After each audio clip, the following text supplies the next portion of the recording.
Father in heaven, we love you and we give you thanks that you have given us your word, O Father God, which is truth. And we thank you, Lord, that we are being renewed in our minds by your word and through the teaching of the Holy Spirit. Thank you for the anointing of Pastor Marie to share the word tonight.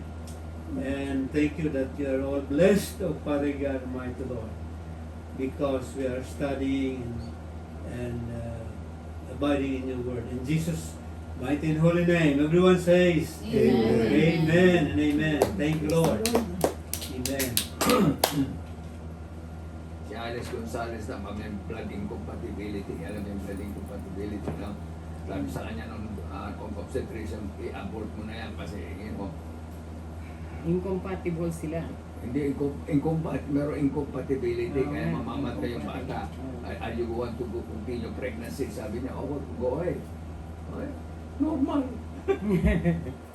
Yeah, because meron exception eh. Tayo po ay magsimula sa Amen. ating Amen. usapan.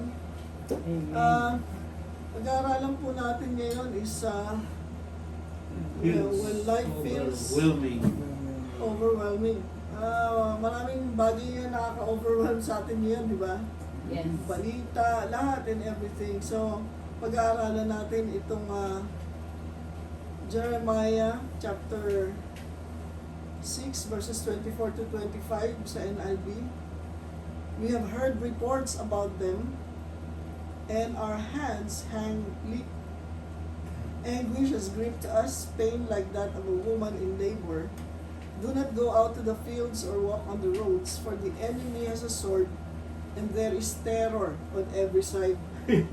Hirap yun, terror on every side. Nangyayari sa Israel yan.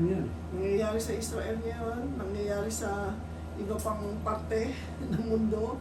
No? Yun lang recent balita sa Spain na napanood niyo ba yun? Yung 60,000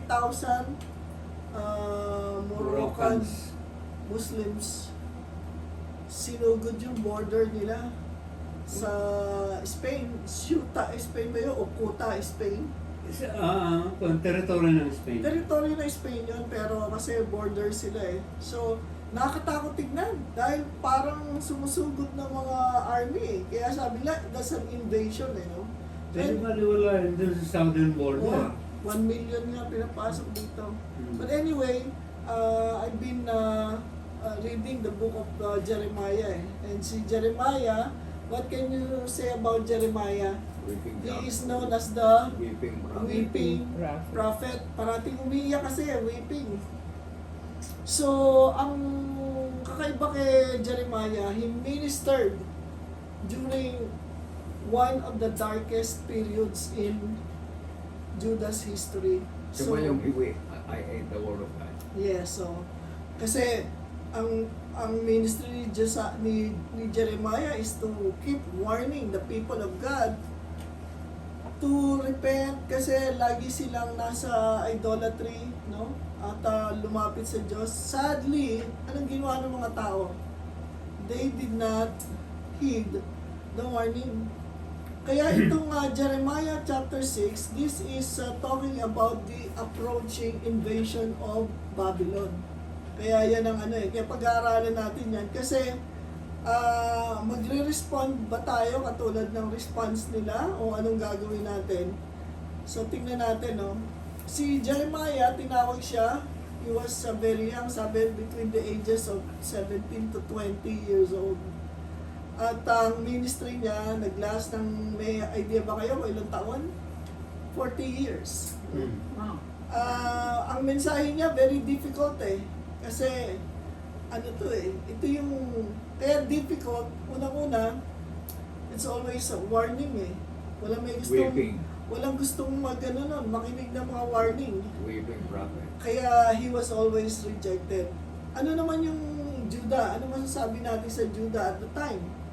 Idolatry was widespread. Leaders were dishonest. Yung priests and prophets spoke false peace, mga ibabalita nila. At ang mga tao, they ignored God's word, God's covenant. So, sa panahon ba natin ngayon, idolatry is widespread? Yeah. Of course, hindi lang mga idols na alam natin mga graven images. So, what is an idol? Anything that takes the place of God. At sabi ko nga, maraming idols ngayon. Social media, internet, naging idol na yan, lahat yan, no? And then, mga leaders na dishonest. Marami ba sa atin ngayon yan? Napakarami. How about yung mga false teachers and false preachers?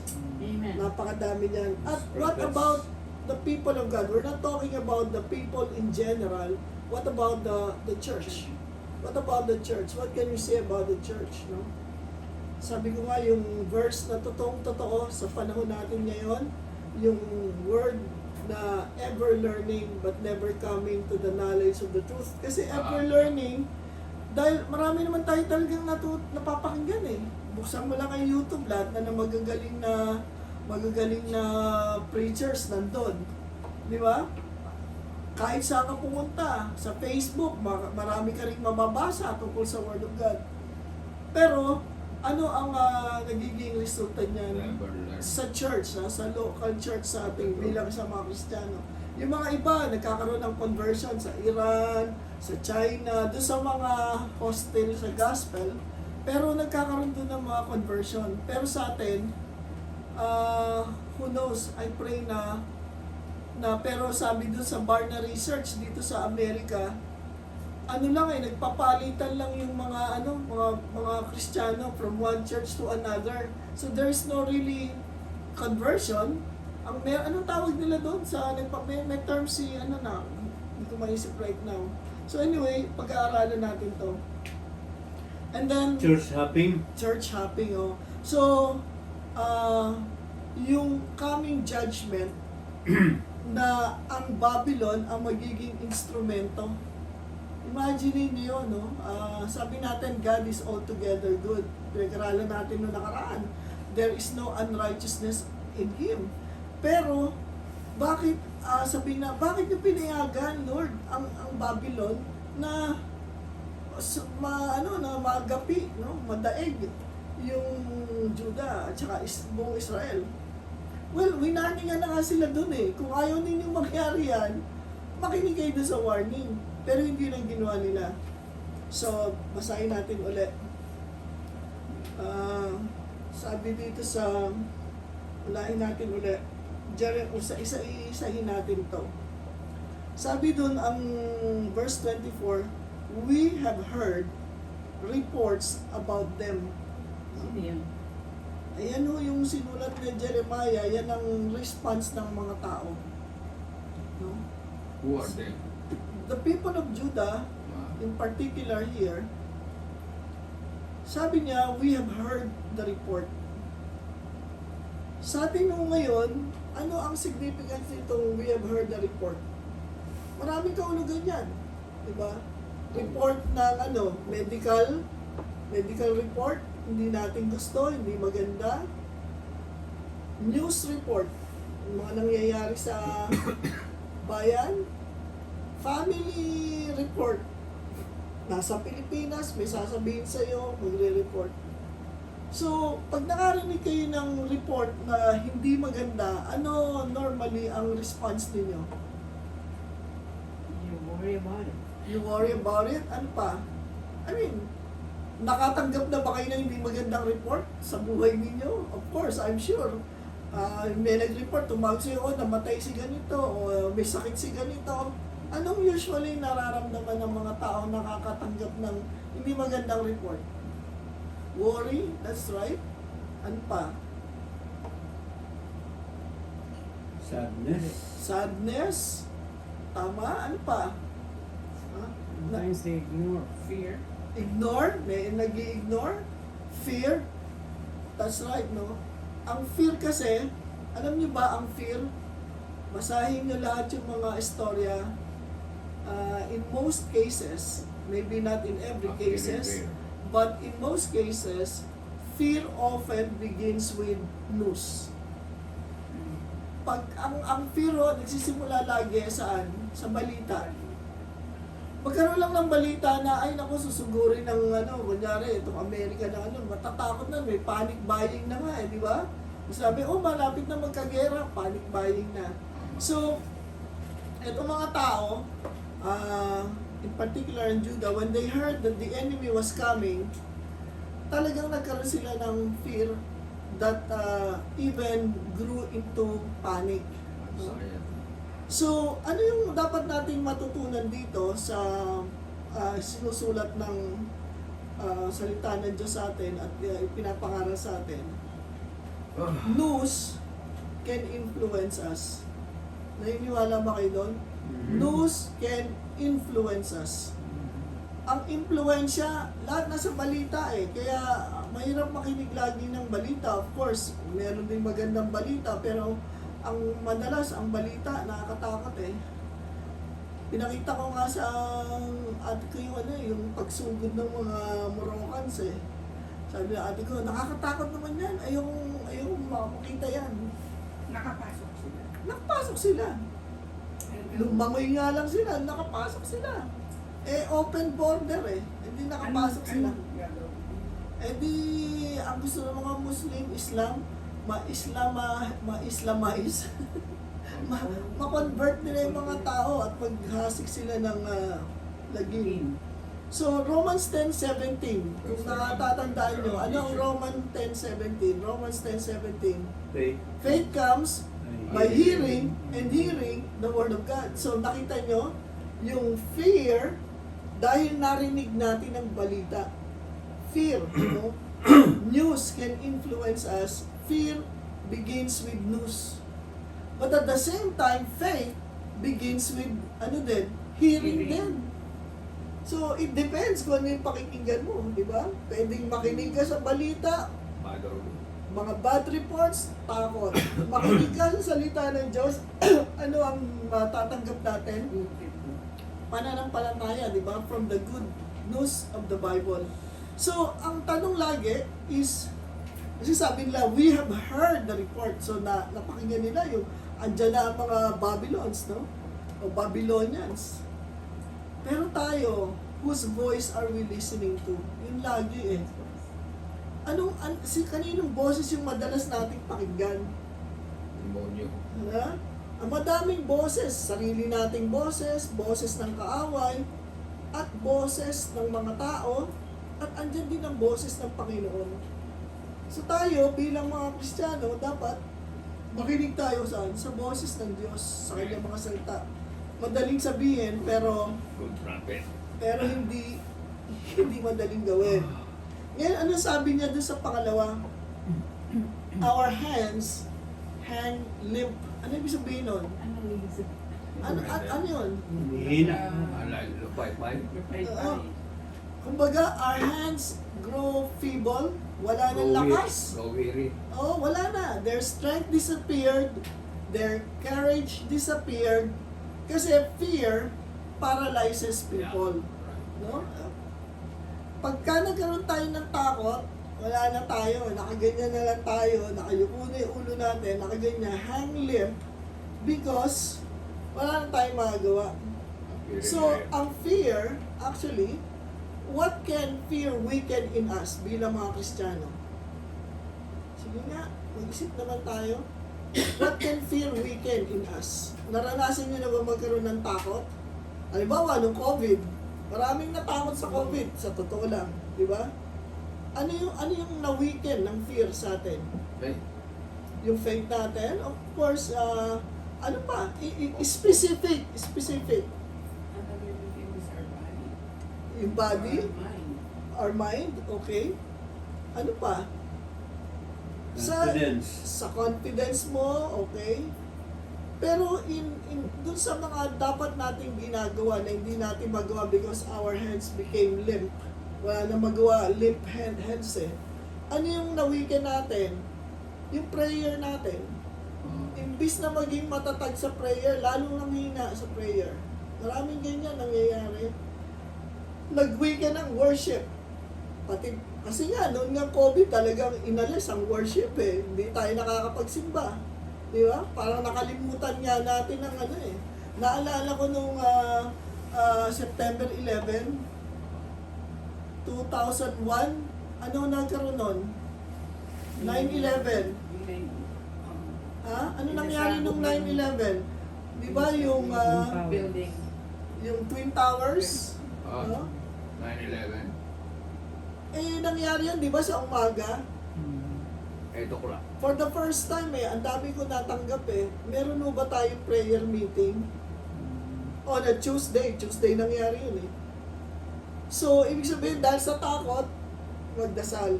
Pero marami rin tao na dahil sa takot, hindi na makapagdasal, hindi na nga makapag-worship. Yung service natin, yung mga ginagawa natin, mag-share o mag-ano, hindi na natin nagagawa yan dahil naumpisahan tayo ng takot. Yung witness natin, lahat yan apektado pag takot ka. Pag takot tayong lahat, wala na mag-witness. Alam mo, sinabi, pag nag-witness ka, papatayin ka. Wala na lang mag-witness. Who wanna go first? Magtatago na lang tayo sa bahay natin. Wala nang lalabas. Di ba? So, ganun nangyari sa kanila. Natakot na sila. No, parang wala na sila magawa, parang aantayin na lang nila yung paglusob sa kanila. Ano yan, parang, ano pa magagawa ko? Wala na akong magagawa. Surrender na lang ako. Resist. Pero sabi natin yung Isaiah 41:10, lagi nating naririnig yun, they that wait upon the Lord, they shall renew their strength, di ba? They shall mount up with wings like eagles, no? Ano kasunod daw? Nung na-lift na yung mga kamay nila, naging feeble na sila, ano sabi dyan? Anguish has gripped us. Ano ibig sabihin ng grip? Taken hold, no? Na-take hold na ang anguish, no? Pag sinabi natin anguish, it speaks of overwhelming emotional pain. Ewan ko kung may naranasan na kayo ng overwhelming emotional pain. Meron na ba kayo naranasan na gano'n? Yes. Naranasan ko yun nung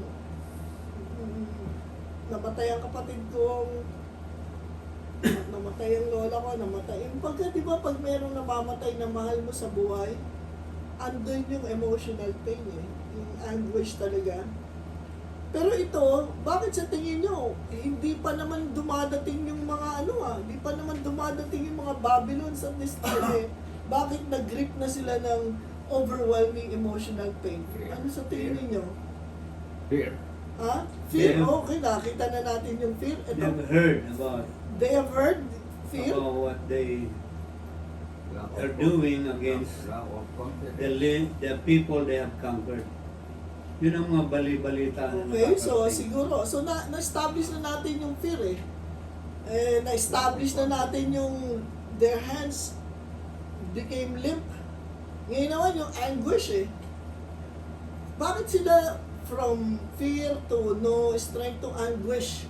Parang ano yun parang nag-i-increase Escalating. Oh, bakit sila dadating doon sa anguish? Exhaustion. Wala na yung faith Walang faith? Hindi sa walang faith. Parang yung faith na is na Okay. nawawala na Wala ng na yung hope? pag-asa. Yan. Oo. Lack of confidence. Because, alam niyo kung bakit? There is no escaping. Ibig sabihin, andyan na, wala nang time para tumakas. Ganun nangyayari sa atin Wala nang, nagkakaroon lang tayo ng anxiety, ng anguish, kapag kayang dumating tayo dun sa, No reason you to get cannot, there's no way of escape. Iba yung natakot ka, pero pwede ka pa rin makakuha ng escape. Iba yung nanghina ka, pero baka sakaling makatakas ka pa rin. Pero yung alam mong wala nang pagtakas, wala ka ng pag-asa, wala ka nang magagawa para tumakas, doon ka nagkakaroon ng anguish. Yung overwhelming emotional pain. Kaya sabi niya, why are you lost, angry, Anita? Why are you so down of my soul? Yeah, Put your so, hope in God. kaya pagka una dumating ang fear, tapos nawalan ka na ng hope, na-control na yung puso mo, definitely it will affect every area of life. Correct. Kasi fear, nagsimula muna sa isip, napunta sa katawan, hanggang buong katauhan mo, wala na. Alam mo yan ang, hindi pa tayo, salamat sa Panginoon, nakakarating dito. Pero, alam nyo, ito mararamdaman ng tao saan?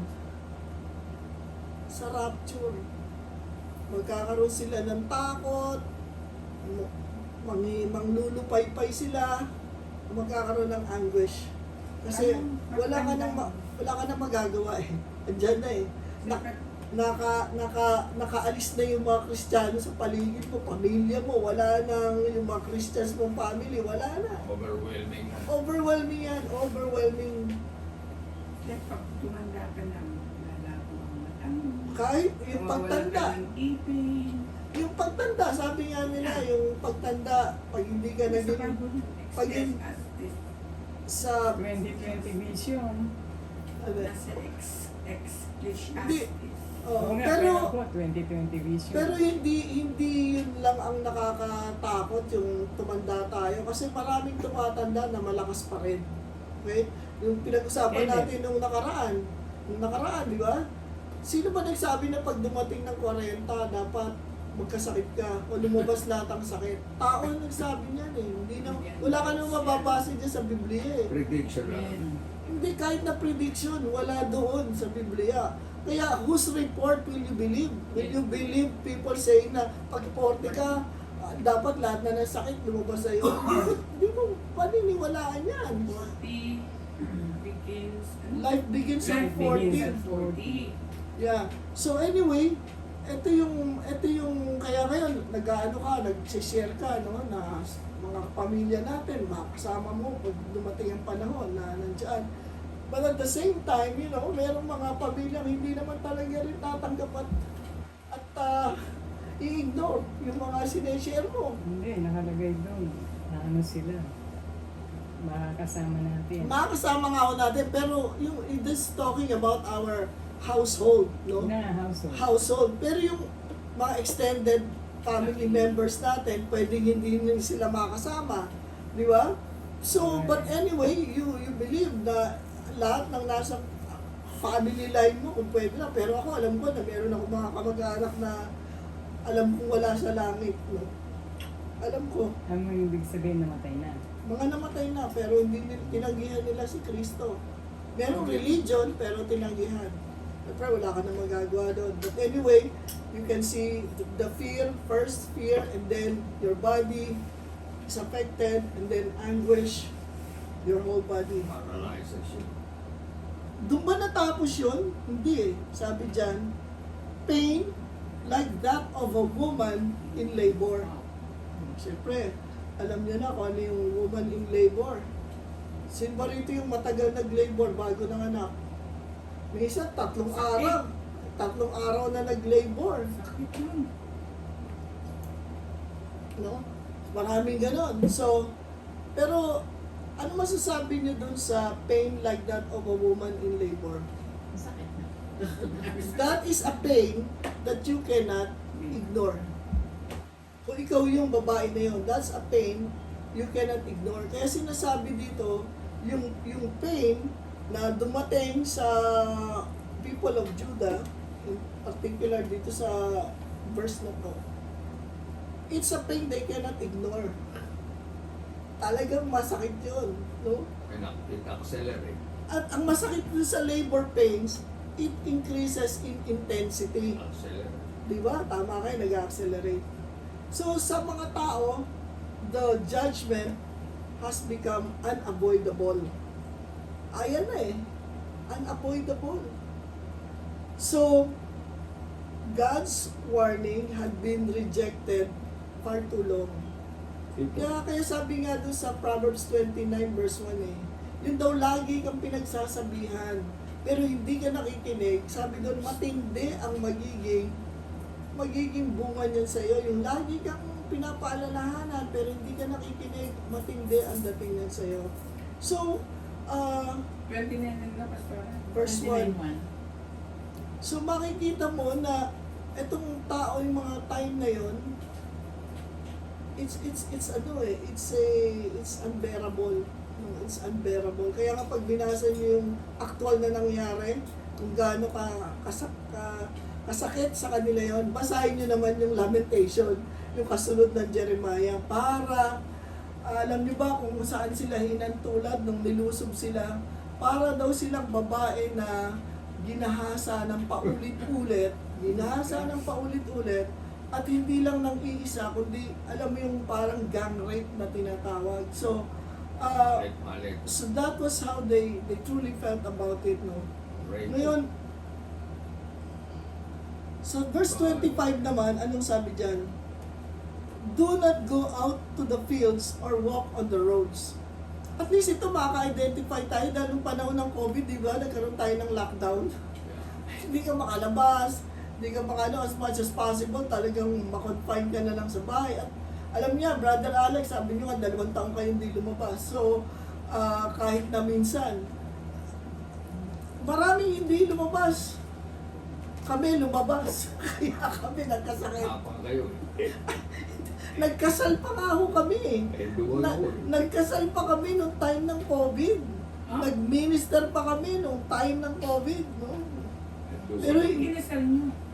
yung isang kailangan dapat ikasal dahil meron silang ano sila fiancé visa eh.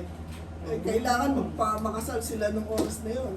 Kahit na may COVID, nagkasal kami, nag-minister and everything. So anyway, sabi dyan, do not go out to the fields or walk on the roads. Bakit ganun? Kasi sa sarili mo, may takot ka na, di ba? May anguish ka na. Tapos lalabas ka pa, paano ko yung makikita mo yung mga napatay na doon? Hindi lalo kang matatakot. Ngayon nga yung mga tao doon sa Spain nagsara na ng mga bahay, hindi na makapagbukas. Alam mo yung Prime Minister nila, nagsalita. Siya pa nakiusap doon sa mga mga refugee, hindi mo pwede matawag na refugees yun eh. Yung mga nag-invade. Sabi niya, please do not rape. Please? Oo, nagsabi pa siya. Nagsabi na please do not rape and kill our women. Kasi, Hindi nila kaya paalisin. sinugod ka ba naman ng 60,000? Pag tinignan mo nga sa TV, kung matatakot dahil parang dilubyo yan ng tao. Yung pagkapasok sa kanila, niloot ang mga tindahan. Dahil siyempre mga gutom sila eh. Pinasok ang mga can you imagine yung terror na nararamdaman? Kaya ngayon yung mga lalaki doon, may mga hawak na silang mga, they will defend themselves. May hawak na silang mga baseball bat, kung ano nila, because di mo papayagan na yung bahay mo pasukin, di ba? Pero ganyan ginagawa nila. Nangyari din yan dito doon sa mga di ba? Sa mga apartment buildings dito, complexes, pinasok ng mga Colorado. sa Colorado. Anyway, so kaya sabi dito, do not go out to the fields or walk on the roads. Magkulong ka na sa bahay. Pag maraming kaguluhan sa paligid mo, nga lang naririnig mo may nag-aaway sa labas, di ba? Gagawin mo, sasara mo na yung mga bintana eh. Pero, siyempre may mga usisero sa atin, mga usi, sisili pa sa bintana para tignan kung ano nangyayari. Pero this was what was in the heart of everybody. Huwag na kayong lalabas. No? And then sabi dyan, for the enemy has a sword. Ibig sabihin, itong enemy na to, hindi ka nito sasantuhin. Hindi ka sasantuhin nito. Talagang papatayin ka, pahihirapan ka. So, ano yung message natin ngayon? When life becomes overwhelming. Of course, yung nakaka-overwhelm sa atin, hindi yung literal na may lulusob sa yung kaaway, but it can be anything. Sakit, problema sa pamilya, maraming bagay na pwede. Sabi dyan, for the enemy has a sword. Tapos, ano daw? There is terror on every side. Wow. No? Terror on every side. Ibig sabihin, there is no safe. No more hope. There's no safe place. There's no more There hope. is no safe spot nga lang. Wala eh. Kasi terror on every side. Front, back, left side, right side. Ibig sabihin nun, napapaligiran ka ng terror. So, yung mga nakaranas ng gera, No? Alam nila to eh. Yung gera noon, World War II, alam nila to yung... Pero maliit pa ako, I didn't know to Yeah. experience it. And doon, narinig natin sa mga kwento ng mga lola natin. Kwento ng lola ko, talagang parating sarado, panay, puro marami siyang anak na puro mga babae eh. Di ba kinukuha ng mga Hapon yung mga babae? So, there's terror. Ngayon, sa tingin nyo, bakit ganoon katakot ang mga tao? Was it simply because Babylon was powerful? Ha? Yun lang ba ang isang dahilan? Bakit sila para sila matakot? It's because they are encountering a powerful enemy? Ano sa tingin niyo? It could be a punishment from God. Punishment from God? Ano pa? Because they don't have, they didn't put their trust. They did not put their trust in God. More of they ignored God. The warning. They ignored God's warnings, God's prophecy, God's word. Alam nila yun eh. Kaya sila ngayon, yung takot nila, suko hanggang langit. Kasi alam nila, in-ignore ko ang Diyos. Tayo din naman eh, pag minsan nakakatanggap tayo ng kunyari sa physical, sa katawan natin, minsan sabi na kasi in-ignore ko yung mga warning signs ng katawan ko. Dapat nung nag-umpisa pa lang, siguro nagpagamot ka na. O dapat ganito na kagad ang ginawa mo. So, sabi dun sa, meron isang verse dun sa Jeremiah 6:14 yung sabi, ano daw eh, kasi may mga false prophets, di ba? Alam mo kung ano yung pinaprophesy ng mga false prophets habang si Jeremiah, pinaprophesy niya yung warning ng Panginoon. Ito naman mga false prophets, ang pinaprophesy nila, peace, peace, parating peace, peace, sabi niya, even when there is no peace. Ano ibig sabihin nun? Yung false security, di ba? Yung false security natin, it will eventually collapse. Kahit basta false ang security, it will collapse. Kahit na anong security natin yan. Kaya napakalaga. Ngayon, tingnan natin, isama na. Ano ba nakita yung lesson? Kumbaga doon sa narinig natin, ano na yung nakuha nyo na pwede nyo sabihin na nakuha yung lesson ngayong gabi na to sa ating Bible study? Ano yung so far sa mga napakinggan ninyo? Mula dun sa fear, sa arms becoming limp, anxiety, no? Anguish, tapos labor pains, tapos ngayon, do not go out, sabi niya yan, the enemy has a sword, there is terror on every side. I feel Sa ano nakuha We yung have to lesson? listen to that I word. feel like We have to listen to God's word, okay? Ano pa? God I is feel like I'm giving drowning. us the warning. Teka muna, ano sabi mo? The warning. That's Do not ignore the warnings, okay? Kayo? Drowning. You feel like drowning? Nalulunod. You feel like drowning? So, isa kayo na doon sa limp na yung kamay. No? Ano pa?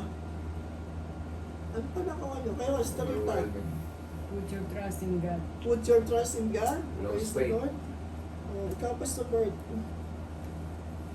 You have to be discerning Discerning. about the truth. Okay. I lost Amen. my faith. I lost So, my faith. ito, magbibigay ko sa inyo ng tatlo. And then, you can ask questions later on. Number 1, I lost my faith. God calls His people to listen to Him before crisis comes. Kung nasa maganda kang estado sa buhay, may sinasabi sa iyo ang Panginoon, makinig ka. Kasi pagka dumating na yung crisis, mahirap makinig. Kasi nga, andyan na yung takot, andyan na yung lahat, di ba? So, gano'n na yung ginagawa ni Paul sa Biblia.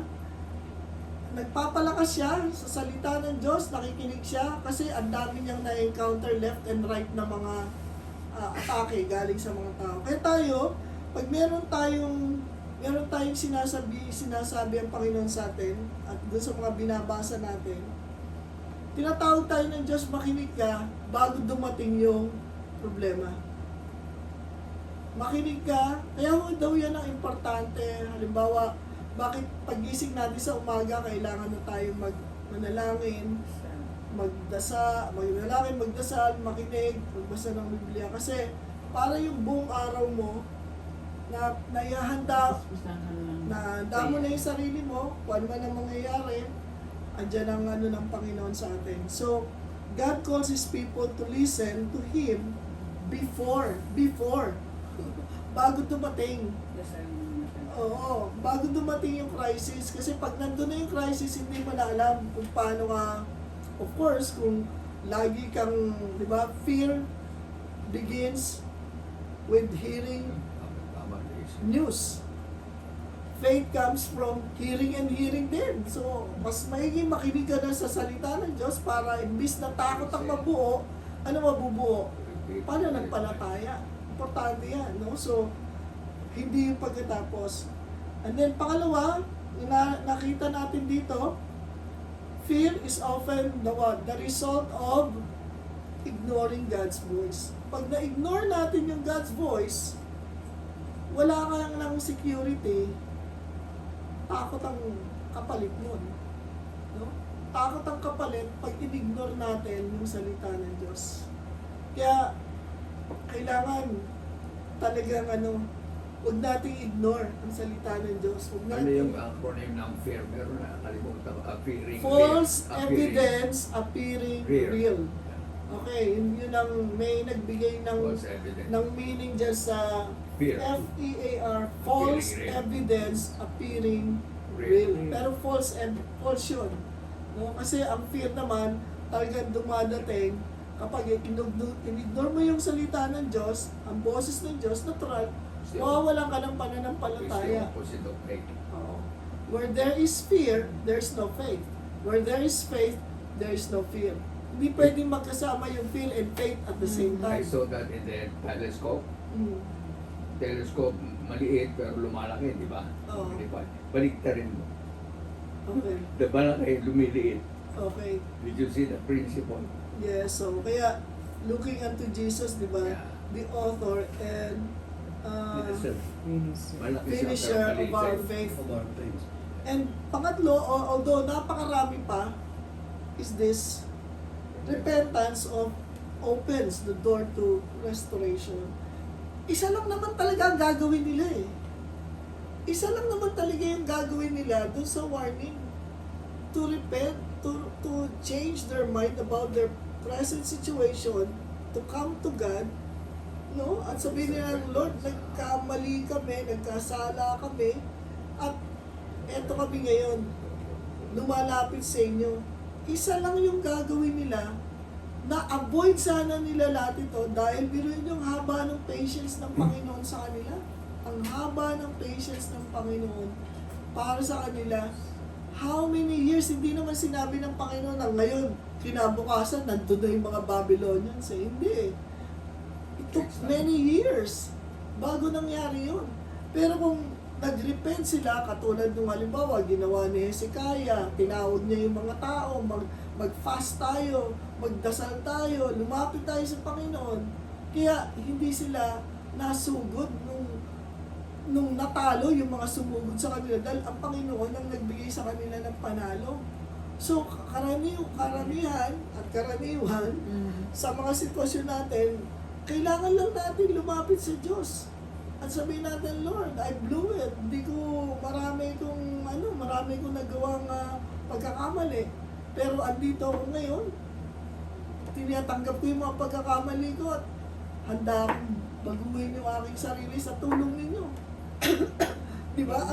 At doon natin makikita yung restoration. Pero karaniwan, yung pride. Yan ang nagiging hadlang para hindi sila makinig eh. At saka isa pa, may iba silang pinakikinggan.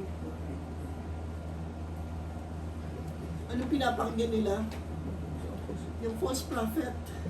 Ganun din tayo. Prophet, yeah. Marami tayong, nawawala tayo sa salita ng Diyos kasi marami tayong pinapakinggan. False teachers.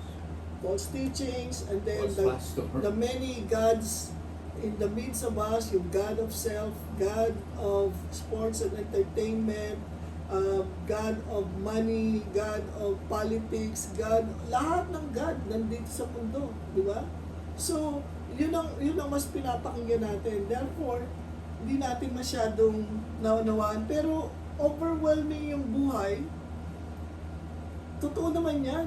Pero sino lang yung mas dapat mag-overwhelm sa atin? Kasi kung overwhelming ang buhay, dapat merong mas malakas sa buhay. At sino yun? Ang Panginoon. Diyos. So kung tayo doon lalapit sa Panginoon, tayo ay maliligtas at makakalaya tayo sa takot, no? At kung ano-ano pa. Kaya kahit nakarinig natin balita, unahin natin ang Diyos para mawala ang takot sa atin. Meron ba ako kayong gustong sabihin o ikomento o idagdag sa ating lesson ngayon?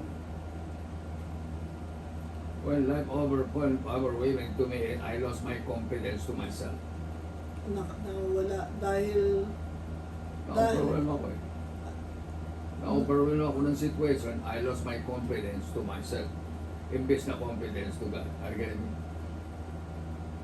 Did you see the difference? saan kayo nawala ng confidence sa sarili nyo, sa Sa Diyos? sarili ko nga, because I lost confidence to God. Nawalan kayo ng confidence sa Lord, kaya wala I talaga know kayong what you're confidence saying. sa Yeah, sarili yeah, nyo. yeah. So, paano ma-restore yung confidence? Pray. Bumalik tayo sa Panginoon. Pray. Manalangin tayo. Ito ngayon, repentance. Repentance meaning to say, change your mind. Open the door. Nawala ang confidence natin, therefore, we come to the Lord. Amen. Mag-turn around tayo 180 degrees. That is repentance. Oh, kasi ang sakit talaga, nakakawala ng confidence eh. Halimbawa, iningatan yung sarili nyo. Iningatan ko na kayo sarili ko, tapos nagkasakit ka pa. Bakit ganun? Diba? Marami tayong naririnig na ganyan eh. Ingat-ingat sa pagkain, ang ano-ano, maraming ginagawa. Pero bakit nagkasakit pa rin? Nakakawala ng confidence yun. Diba?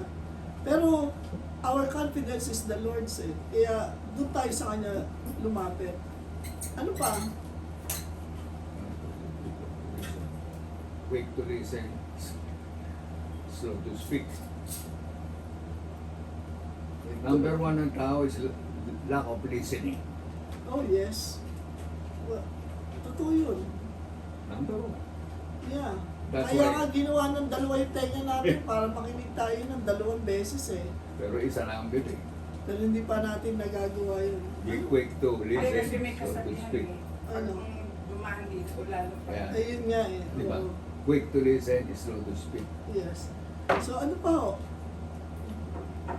Fear Kasi of sabi the natin, Lord. kailangan maintindihan natin yung salita ng Diyos at may apply natin eh. Ano yung pwede natin i-apply sa buhay natin ngayon? You know? Ito.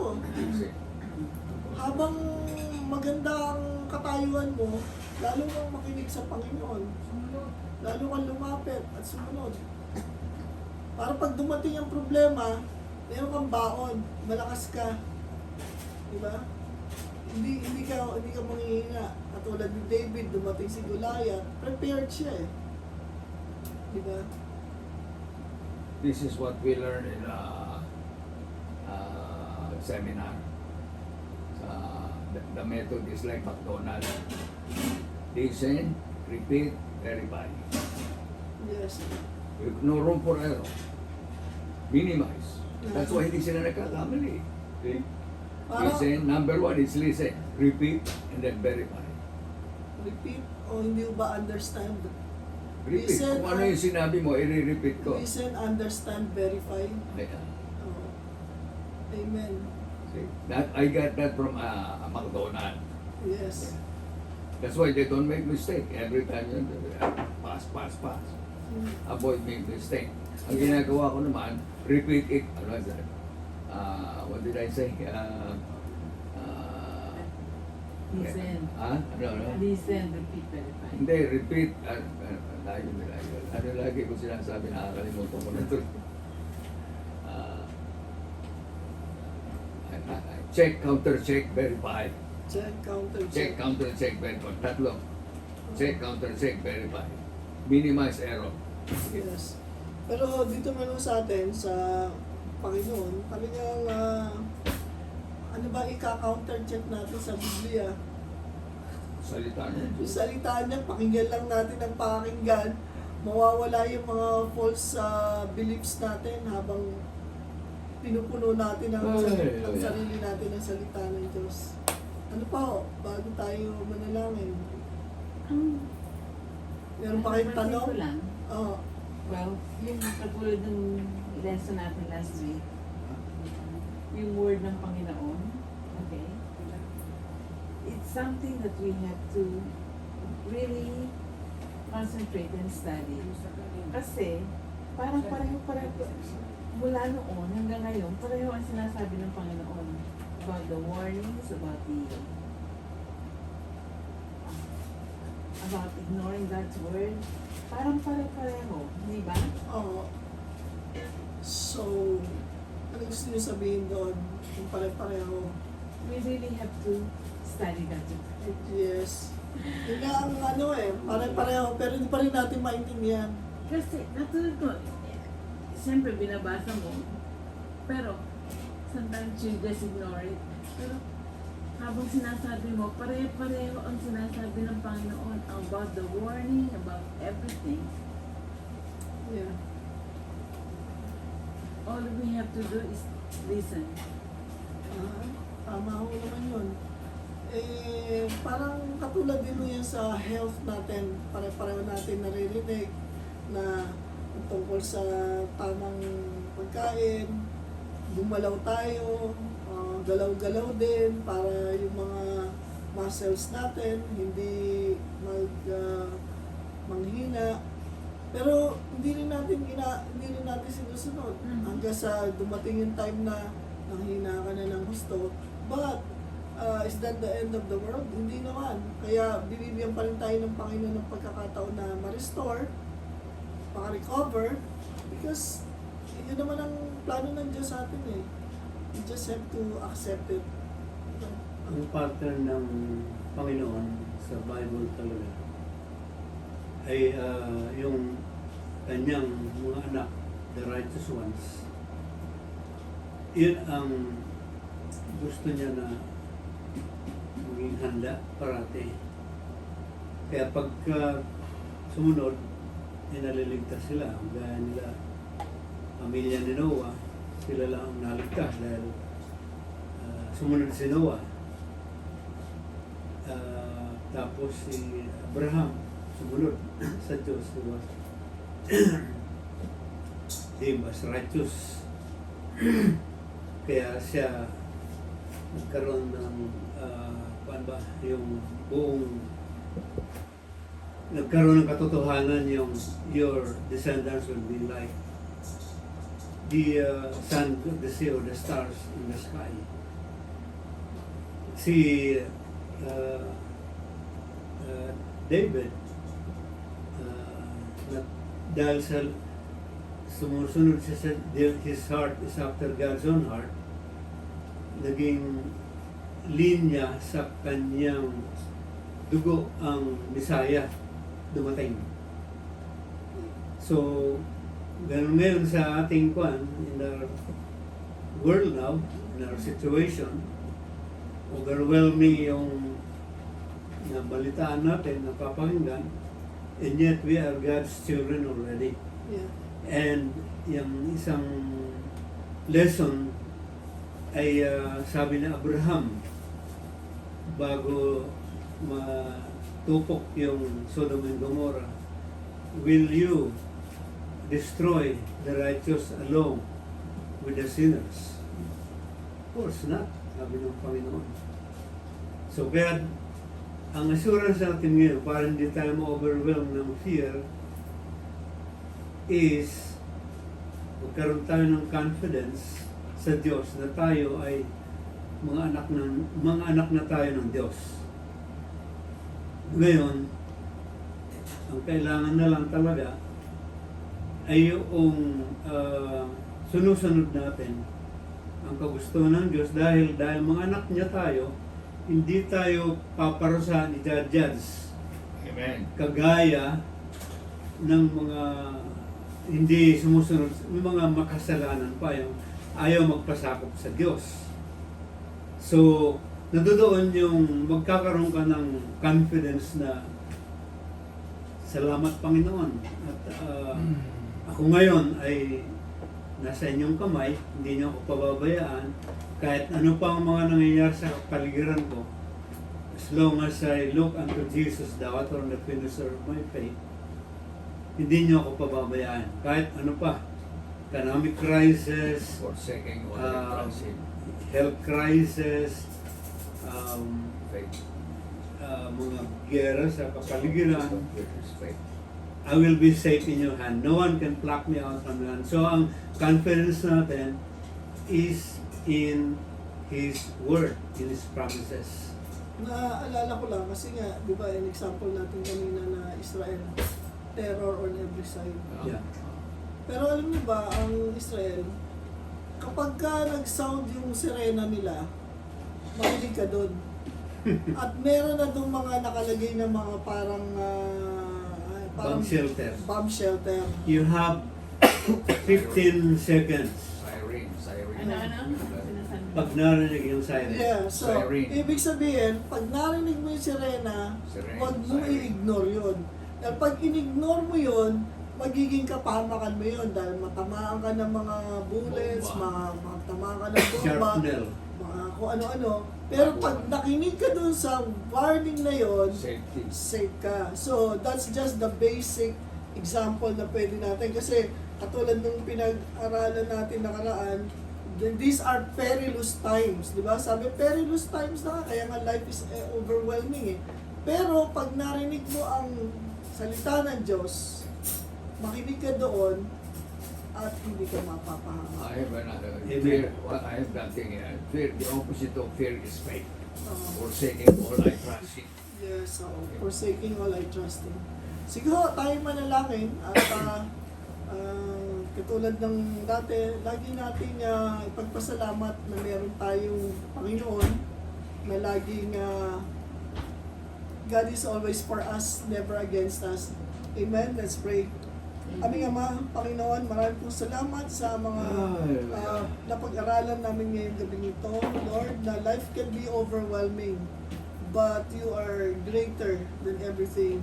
Greater is He that is in us than He that is in the world. Kaya maraming salamat po at ang buhay namin ay mayroong katiyakan sa inyo, O Lord God. We are safe and secure in your hands. Lord, salamat po mga sakit. Napagtagumpayan niyo ito, Panginoong Jesus, doon sa krus ng Kalbaryo. Kaya naman ang sinumang may sakit ngayong oras na to, tanggapin mo ang kagalingan nagmumula sa ating Panginoong Jesus. By the stripes of Jesus, you are healed. By the stripes of Jesus, we are healed. Maraming pong salamat. And your word says that you, Lord God, my God, shall provide for all our needs, O Lord God. There is no need unmet in the hands of God. Kaya naman po maraming salamat at patuloy namin nilalapit sa inyo kami mga mahal sa buhay at katulad ng inyong pangako, Lord God, when we surrender our lives to the Lord, we shall be saved, even our household. Kaya naman, Lord, meron kaming pananampalataya at security sa aming mga puso na ang aming mga kapamilya ay magkakaroon din ng tunay na pananampalataya sa inyo. Salamat po sa bawat isa na nakikinig na makita nila, Lord God, kung gaano niyo sila kamahal, that you sent Jesus to die on the cross for us upang patawarin lahat ng aming mga kasalanan at bigyan kami ng buhay na walang hanggan, na ang inaantay lamang ng Ama ay ang paglapit ng may totoong pananampalataya sa aming mga puso. Kaya Lord, salamat po sa gabing ito. Pinibigay namin sa inyo lahat ng papuri sa pangalan ni Jesus. Amen. Amen. Natutulong ko kay Nanay Maxi Nicolas Oo. about faith. Ano ko acronym ng faith? Forsake mo I trust Him.